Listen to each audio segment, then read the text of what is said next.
Hey, what is up, YouTube? It's Rich. All right, welcome to the continuation of the 8,000 subs celebration.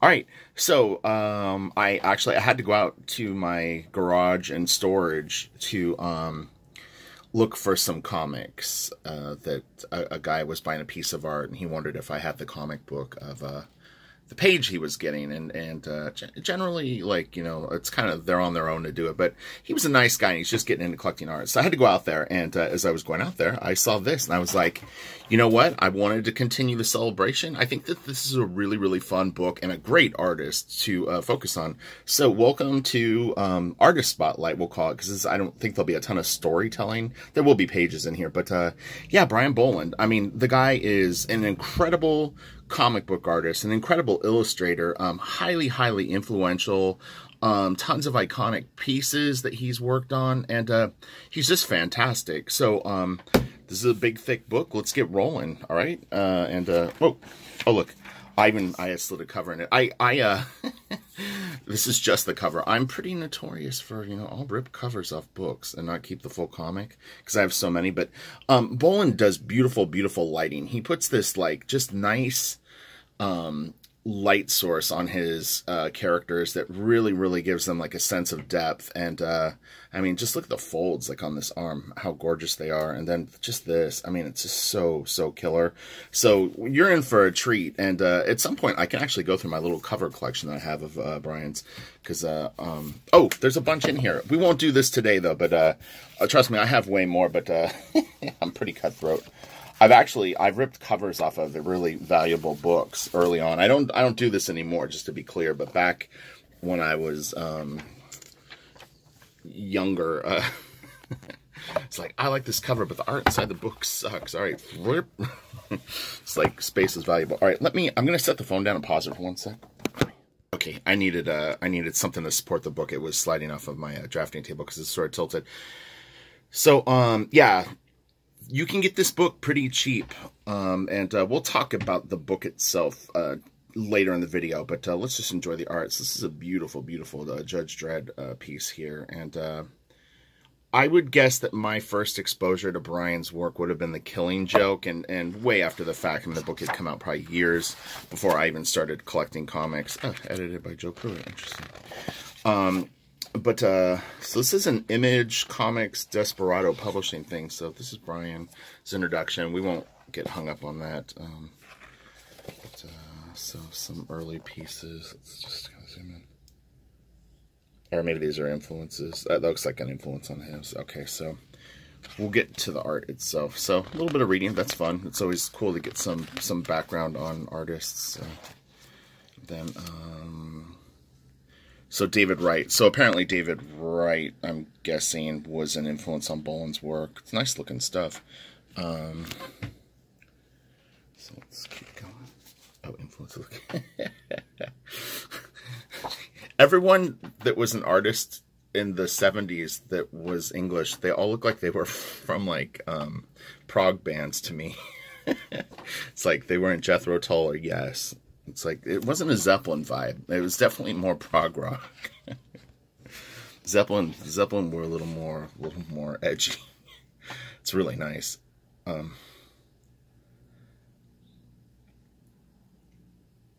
Yeah, he's a great cartoon. Oh wow, this is cool. So look, he was a busy bee early on. I've got a huge glare on my phone, so I can't see the images at all. I'm just gonna go through them. I can't see what I'm filming right now. But yeah, these look like drawings that he did when he was, I think it says 10 years old on the side. They're cool, honestly. They're nice layouts. I mean, if I met this kid online and he was doing this amount of work and finished pieces, that's huge. I mean, that would be one thing that you could take away just from this alone, is no matter how good or bad you are, and more specifically, if you're leaning towards, like, you're just beginning, start things and finish things. That's really important, because it's a habit that you're going to need throughout your career. And ducking out halfway through an unfinished piece is just, it's pretty much the worst thing that you could absolutely do, because it's just it's setting in stone that once things get hard, you're going to cut out, and you don't want that. So finish your pieces, even if something's wiggity whack, and you'll be a stronger artist for it. There it is again. He's pondering roundabout. Okay, so we're gonna let's move through this quick. I mean, if you get the book, you can enjoy all this stuff. Let's get to like some of the things. So this is Little Nemo in Slumberland. I don't even remember ever seeing this. I haven't looked at this book in a long time. I mean, we're far enough in the video. So this book is really good, and it's going to come across, I think, way better in the video than it does when you purchase it. But for some weird reason, like I don't know if it's the reproductions or the size choices that they make ultimately throughout the book, but it definitely left room for improvement, was sort of the impression I got. And I know people that have picked it up after me, and I asked them what they thought of it, and they kind of felt the same thing. So, again, if you can get this at a good price, I would highly recommend it. But I think that Brian actually could use one more book that collects his art, maybe laid out a little bit differently. Okay, so let's get to the meat and potatoes, because we'll get stuck on this. It's a huge book, so let's just... Okay, so this is looking a little more... This is nice. Again, it's that real strong lighting. It usually comes from the left, upper left, and he casts shadows down towards the lower right of his objects. And you'll see pretty consistently he uses lighting that way. And it really works well, you know. If you're gonna learn lighting from a comic book artist, which I wouldn't really recommend, I think that you need to look at real lighting and how it affects things, but then you kind of cross-reference with more adept artists, you know, to see like a stylish version of it. And then Bolland would be a good guide to look at after you've been studying the good stuff. Beautiful, beautiful panels here. They're really, really nice.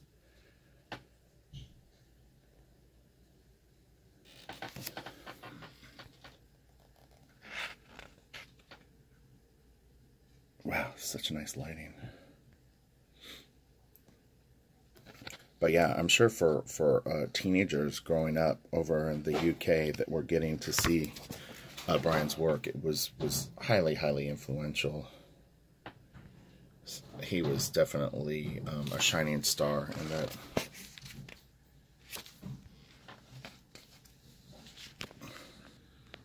Okay, sorry, I had to pause it for a sec. There was a bunch of noise going on outside. That's beautiful. God, man, he is so freaking good. There's so many great artists. I mean, that's one thing that I think that these videos and different spotlights and storyteller things and Super Fun Sundays really show is like how much great art there is out there and how much good stuff that we have to enjoy. And I mean, the internet just blew it wide open on top of all the stuff that we knew about, all the new artists that we get to discover. It's really amazing. My cat wants in. I've got it locked out. I don't know if you can hear it crying in the hallway. It's a pretty edgy cover for a comic book. I'm a little nympho in Slumberland. Okay, maybe I missed that. Maybe that's what that other one was too. I'm trying to read it through the phone, so sometimes there's a little bit of a disconnect. This is a great, great page, man. I'm liking this book a lot today. Actually, it's funny. I don't know. Why the change of heart. I think what it is there's a lot of pages like this, and some of them you're just like, no, why is it so small?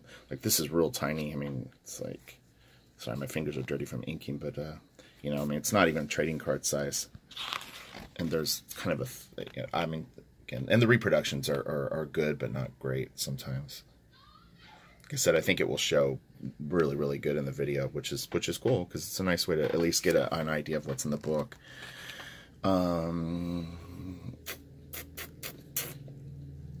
Yeah, I mean, one thing you can do too is do like a Google search and put like large or extra large image preference on it, and check out tons of Brian's covers, because he's done just tons of beautiful, beautiful work.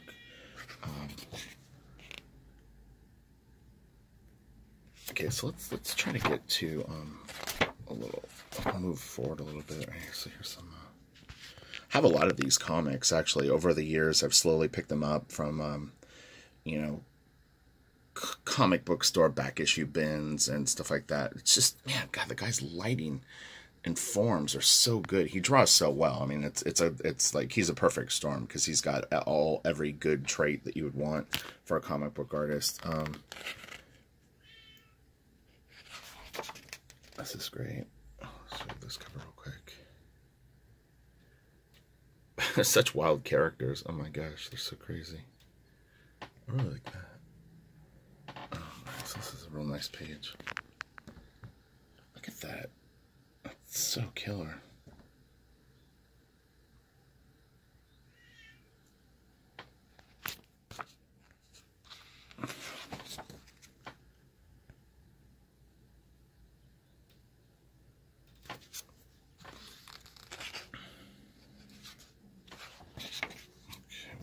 These really quick.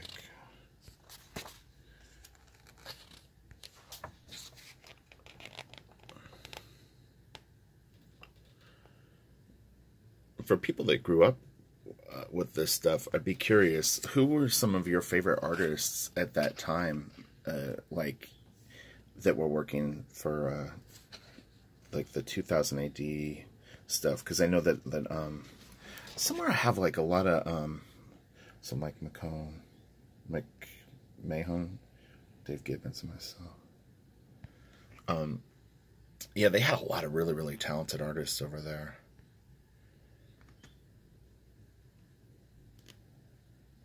That's really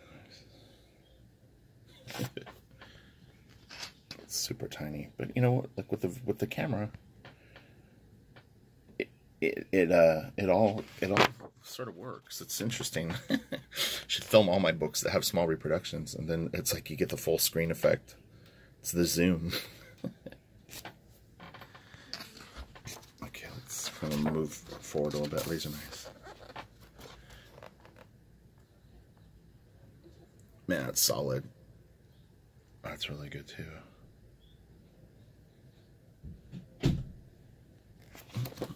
This is really cool. Man, that guy's so good. Even those like little Raggedy Ann dreadlocks, you see I puts little shadows on them? Really makes it look nice. It's a really tiny scan, but we can zoom in on it. It's nice. Very, very powerful, symbolic, iconic. Oh man, these guys are creepy. This is going to be a good video, but yeah, again, I can't thank you all enough for 8,000 subscribers. You know, I've tried to make the channel fun and pretty inspiring, and you know, like expose a lot of art or show a lot of art besides just focusing on oh, that's cool, you know, just plugging my own stuff. It's like I'm trying to like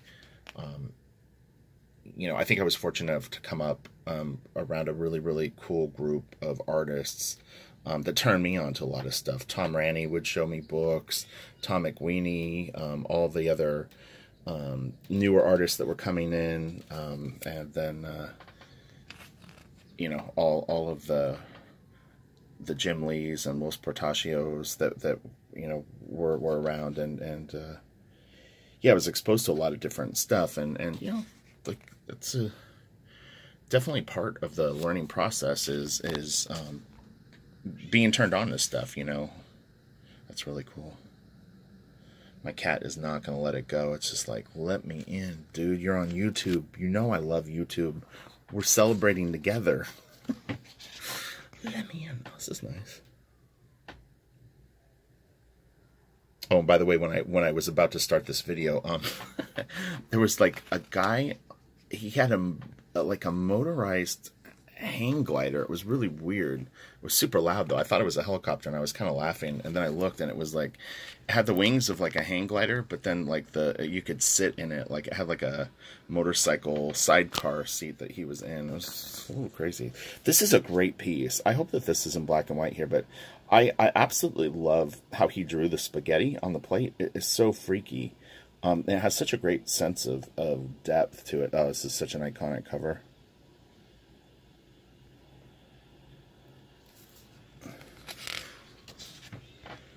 Yeah, and they're the comics are generally like short, not, I don't know, short stories, but there's usually like multiple artists that work in each comic book, if I remember correctly. And so like you'll get, you know, 10 pages of Bolland and 10 pages of someone else, but they're definitely worth picking up. I've got a nice stack of them. I mean, this book I knew would be fun to look through just because it's so it's not a great reproduction. I don't know if you can see it, but it's super faded. Like it looks like a cleaned up photocopy or something.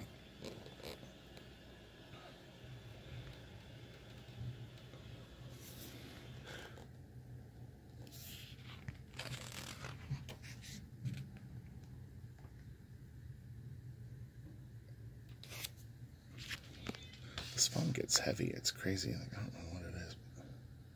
It's nice. The detail in that dress is really, really kick-ass. Man, this is really, really inspiring. I haven't seen this in a long time, and I go through, kind of like how I go through phases, is just all of a sudden I'll want to see someone's work, and I'll binge on it for like, oh yeah, here we go. I'll binge on it for like a day, and then I'm kind of good. Like it satisfies the urge, and man, it's so nice. Look at that! Isn't that crazy?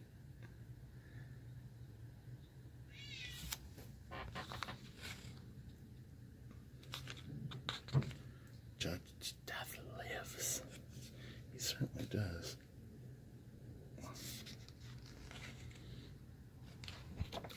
Oh, baby.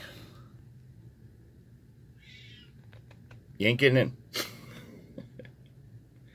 I love the way he draws his pants. And his hips. Like, it's so, they're like so squared off. These guys are great.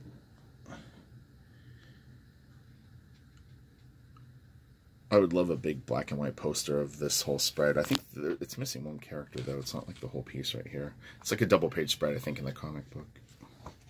Oh yeah, here we go. Yeah, oh man, I would love a poster of this. The belt is so cool.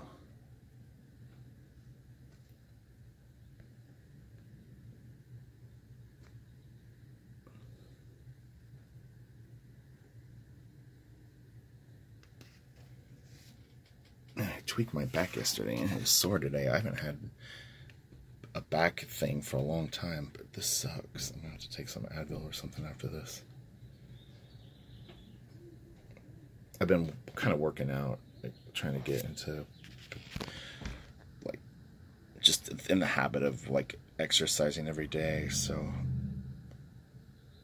I don't think I hurt myself doing that, but who knows. Maybe I was fighting monsters in my sleep.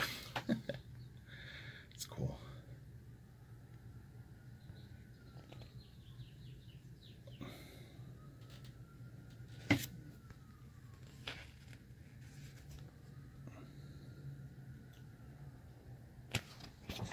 Oh man, it's so cool.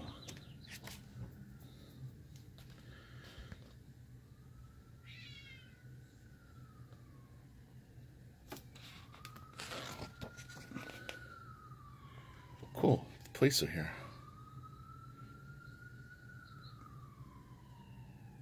This guy's really cool. Last night, at like 3:30 in the morning, the cops were running up and down the street. It was interesting, exciting. Oh wait, hold on, this thing fell down. Let me fix this really fast. There we go. Yeah, this is a great page. Oh man.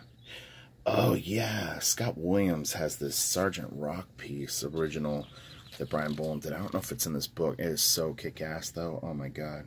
It's just his face with like the helmet. And he's got this like stubble and grizzly face. I think a cigar in his mouth. Man, it's so badass. If you look up Scott Williams on Comic Art Fans, I'm nearly sure he has it in his gallery. Well worth checking out for sure. Okay, we'll go through these a little faster. Oh man, that's crazy. So we're getting into a little bit of his DC stuff.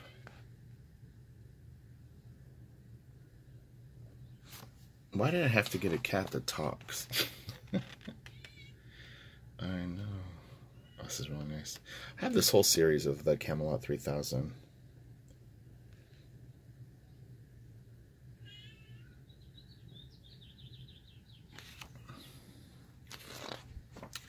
I think now Bolland works mostly digital and has for actually about a decade.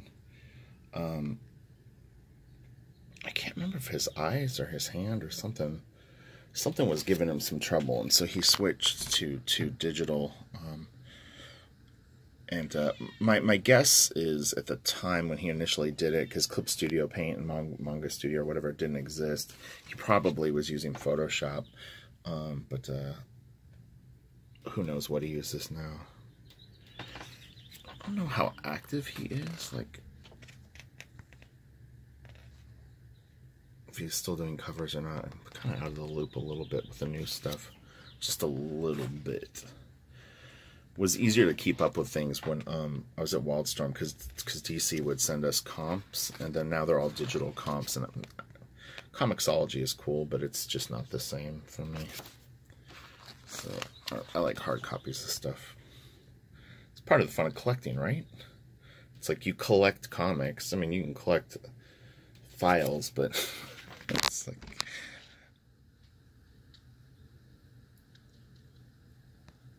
Speaking of that, you know what I'm going to start doing too is, this is a little bit of a sidebar in this video, but anyone that's stuck out this far is like somewhat of a fan of at least something that I do. But oh, I love this cover right here, it's so great. I'm going to start doing limited edition things like prints and sticker runs and stuff like that. And maybe once every, you know, month or something, have something that's pretty special, will never be reprinted, and it's just something fun to do. And I think that for people that really want to kind of collect a body of work of stuff that I do, it'll be a really, really cool way to get some pretty rare stuff that if I actually ever do, you know, anything interesting and long term where people actually see me beyond just an inker, they'll probably be pretty collectible, you know, because they'll be super scarce, and you know, they'll be a documented sort of catalog of things that I've done. And some of the print runs will be real low. I'll do like 20 like limited edition prints of stuff. This is a really great piece too.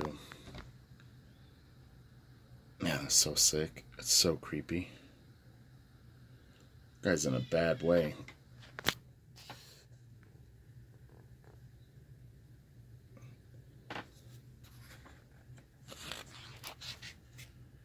Okay, you know what I'm going to do? I'm going to let the cat in. Hold on, let me pause this for a sec. Okay, I'm back. Starting a new video now. That means I have to edit this. Boo. This camera is a little wuss. It's like, what's the difference if I do one long video or if it breaks 22 minutes in and then creates a new file? It's exactly the same. If I'm not running out of space on the phone, then get over it. That's my 2 bits. This is nice. His guns are great. Man, that's so awesome. Yeah, that's really cool. Okay, now you're going to do it in here? Seriously? Do you see what I have to deal with? I had to kick her out. She wasn't ready for the studio in this video. Alright, so let's get into this. We've got quite a bit of the book left, so this is going to be fun. We'll get more focused for this second half of the video. This is a nice page. A little rougher than some of it, but yeah, see, so small scans on a lot of this stuff, and like these kind of reproductions aren't that great. They're good, but not great. It just doesn't, you know what it is it doesn't look like Bolland's work because of the reproduction being a little more, it's like very grayscale and very kind of like almost like bitmapped. I don't know if it was the printing process, but it loses a little bit of its warmth. And that is kind of a quality that his work has, and it's to his credit. It's like he really, really creates just this beautiful, like, lush thing. God, that is a gorgeous piece. It's really weird content, but man, that is such a great drawing. Man, that's just fantastic.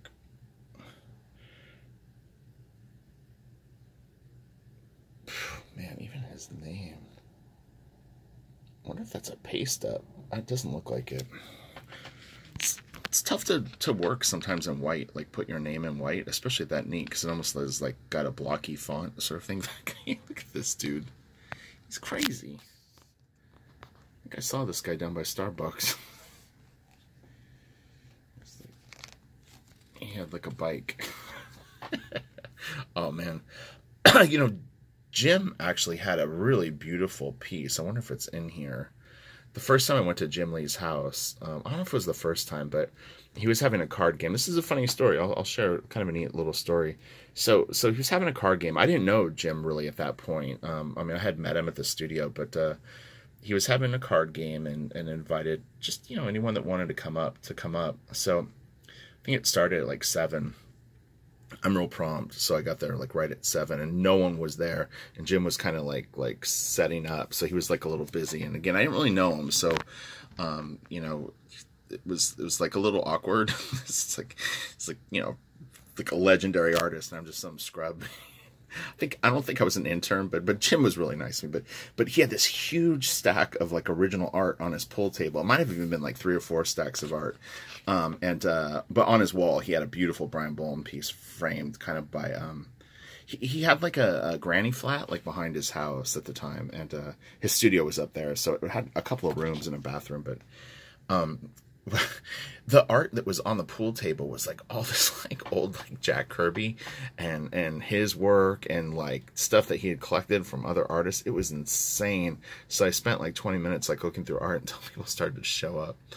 But yeah, and Jim and I became real good friends like later. But the first couple of years that I was there, he was more he had taken a break from working a little bit. It's like around Savage Dragon 14 when he did when they did the Image crossover books. So right when I got hired, I would say maybe like he took, I don't even know, 2 years off. And I think he came back with Divine Right. He did 2 issues of Gen 13 too. So he didn't like fully take a break, but yeah, he had some real nice art. I'm almost sure that piece will be in here. I have the magazine cover somewhere. This is kind of interesting. I wonder if this is Sin City or if it's just a coincidence. Crinkly dress is cool. Kind of looks like Bolland.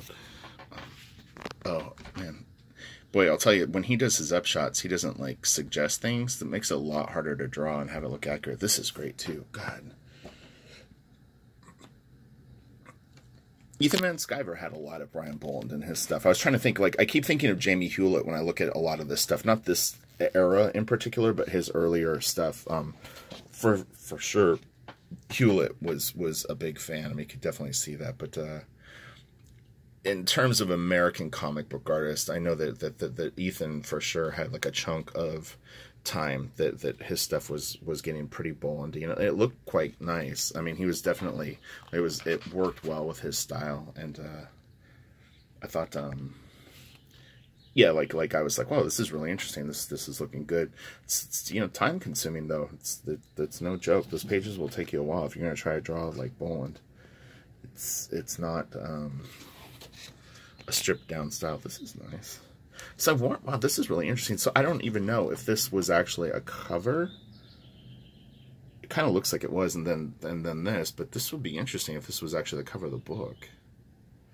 I don't really know. I don't have all of these covers and singles. Someday, you know what I'll do though? I had kind of started it with photographs. I'll actually go through some of my comic book collection. I can show you guys what I have. 'Cause I do have a really nice comic collection.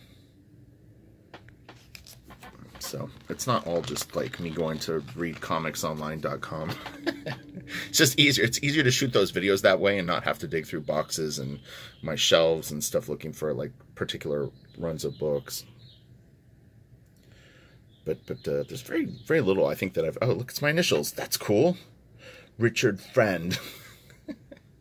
I like it. So this piece should be mine. I'll write him and I'll say, hey, you know, yeah, this piece of the RF. Hook a brother up. Oh, almost like, wow, that's crazy.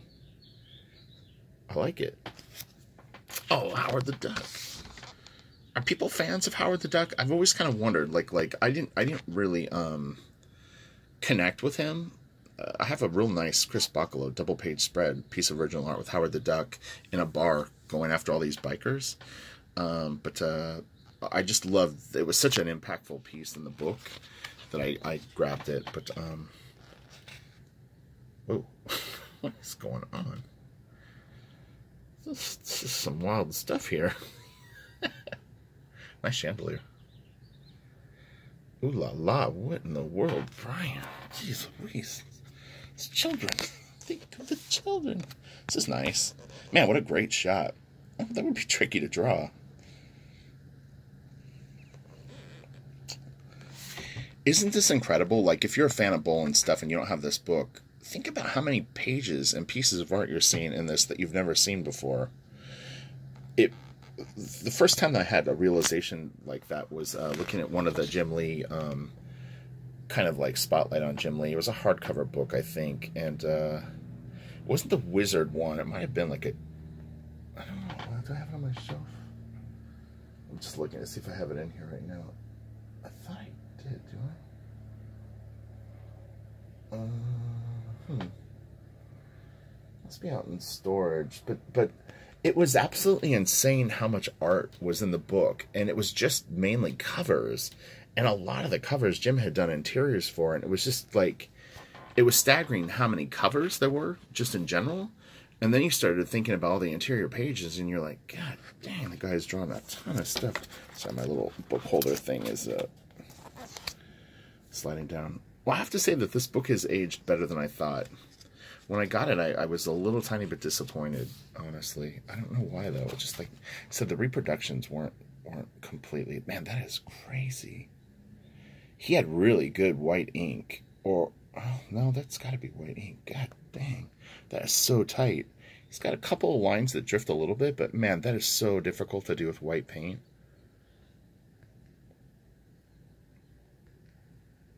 It's got to be flowing great, and you better have laid down very, very smooth black ink, because any kind of little spurs in the paper are going to create a logistical nightmare for you. This is cool. So this is from 1987. Oh, Francis Bacon, I get it. I was like, Bacon.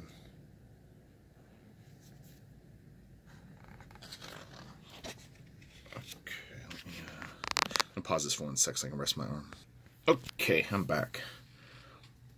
Yeah, well, hopefully that this is kind of a fun celebration of 8,000 subs here. Tomorrow I'll do a super fun Sunday. I'm still on the fence of what I'm going to do, so if you have recommendations, let me know. I'd like to do it from an actual comic book or book and not use the digital file, because I definitely think that these do look better.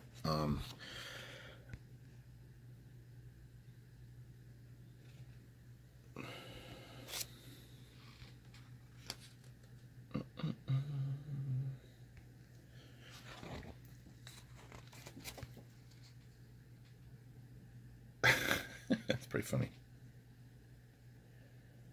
Man, this guy could just draw his butt off. More covers. I wonder how much of this art he still has. Oh, this is great. Oh, man, I forgot how good he was. Well, not literally forgot, but you know what I mean? Like when you see this, it definitely brings it home. This guy was a super, super stud. That is really, really cool.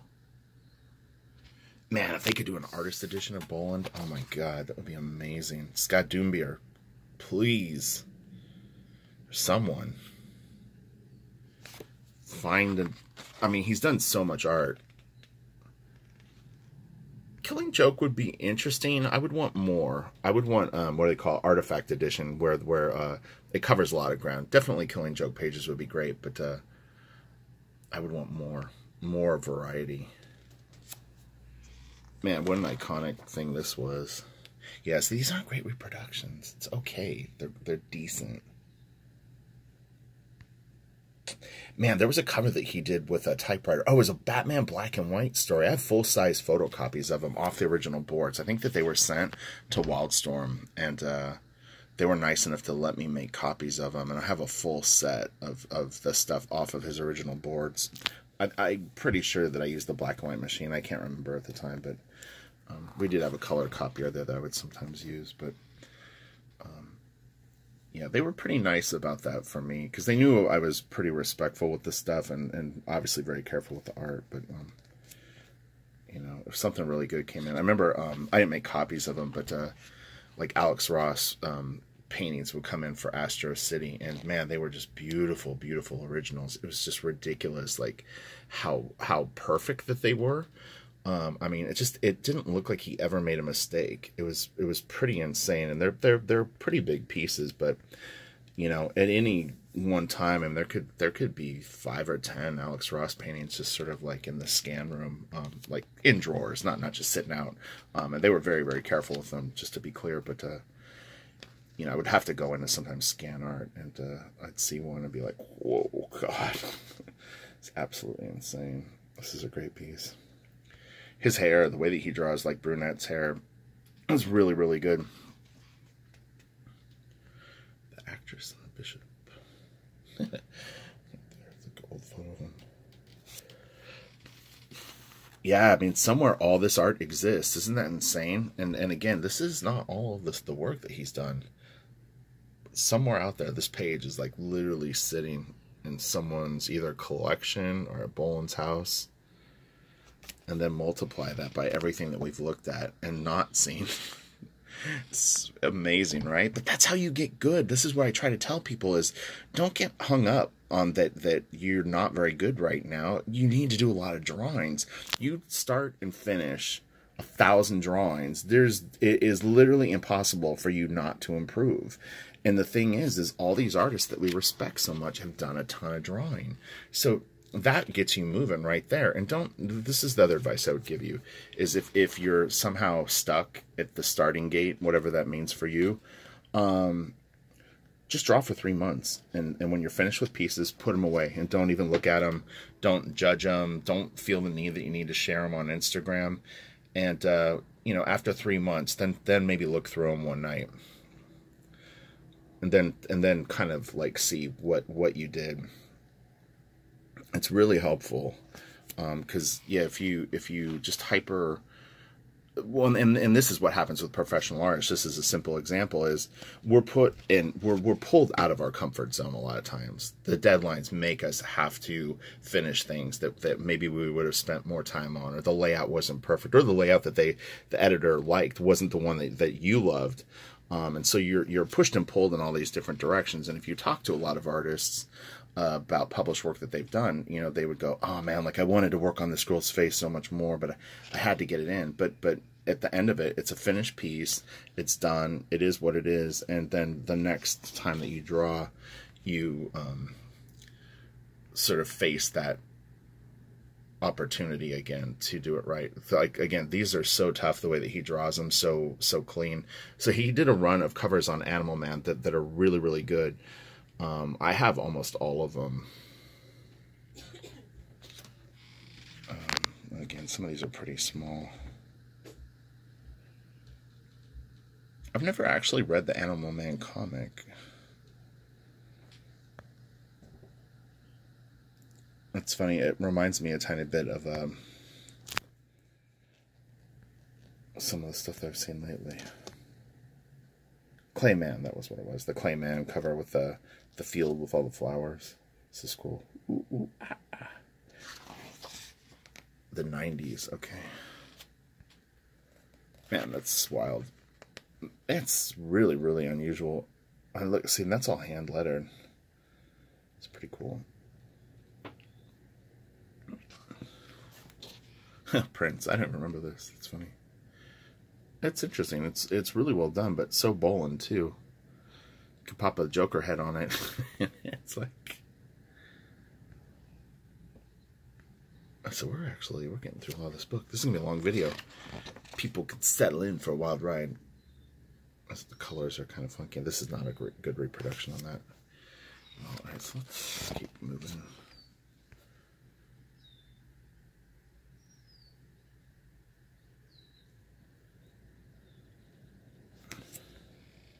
Crazy Man. That was Continuity, I believe.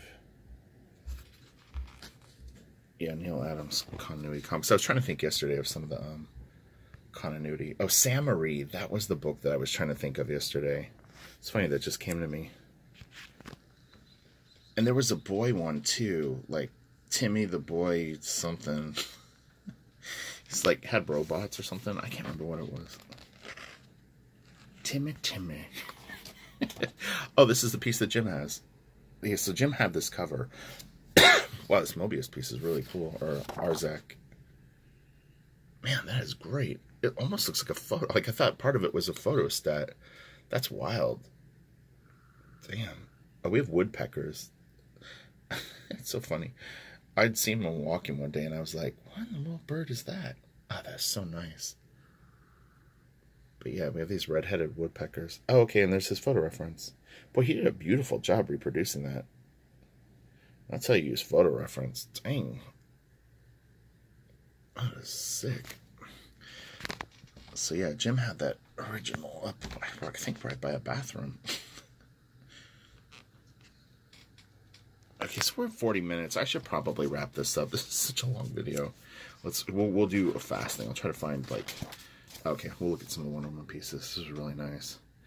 I actually was asked to do a commission. A guy bought a prelim of this that was pretty tight pencils, but it was not inked, and he wanted to know if I could do, like, finishes over it. And I don't remember what happened with it. I think he didn't like the price I quoted him, because that's a lot of work. It was a long time ago, though. It was...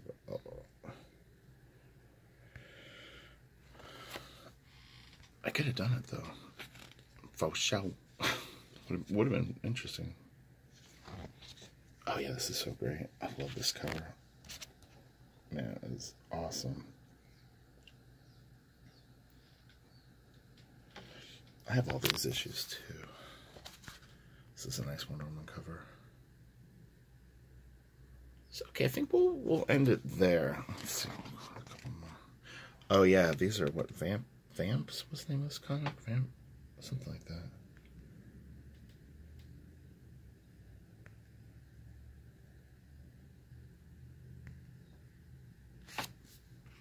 Spider-Man, Vulture. I don't remember this piece. It would have been really, really interesting to see him do a run of covers from Marvel, honestly. I wish, it's just almost a shame that he didn't do more. That's really, really cool. I don't want to stop. Let's go 5 more minutes. Come on. What do you got to do today? You're probably working to this and, like, looking out. That's what I do.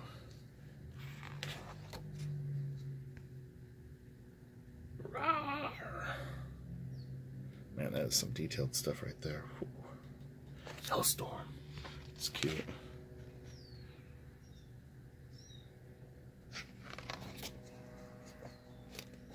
These are kind of funky reproductions. So they're a little, like, soft and kind of pixely. Oh yeah, so this is a Scott Williams piece, and this is not a good reproduction of it. On his comic art, there goes a helicopter. In his comic art fans, he's got like a real nice scan of it, but this piece is ridiculous. It's so kick-ass on so many levels. This isn't horrible, but it's definitely like a black and white photocopy that's been cleaned up or something. But yeah, man, talk about just a face that tells a story. A chin. Someone had asked me how to do facial hair. There's a lot of the techniques that I talked about right in this piece.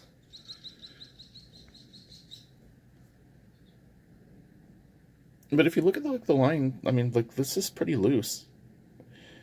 It's a law of averages. As long as you get enough tight stuff down, you can have some loose stuff. And in fact, it adds a level of interest to the piece that hyper sterile lines don't. But yeah, it's really good. Okay, so we'll end it on that. That's a really good piece to end it on. All right, everyone have a great day. I will see you tomorrow, and hopefully you enjoyed this video. It's the master, Brian Bolland, one of the greatest comic book artists probably ever. You know, he's up there. He stands comfortably with the legends. All right, have a great day. Bye.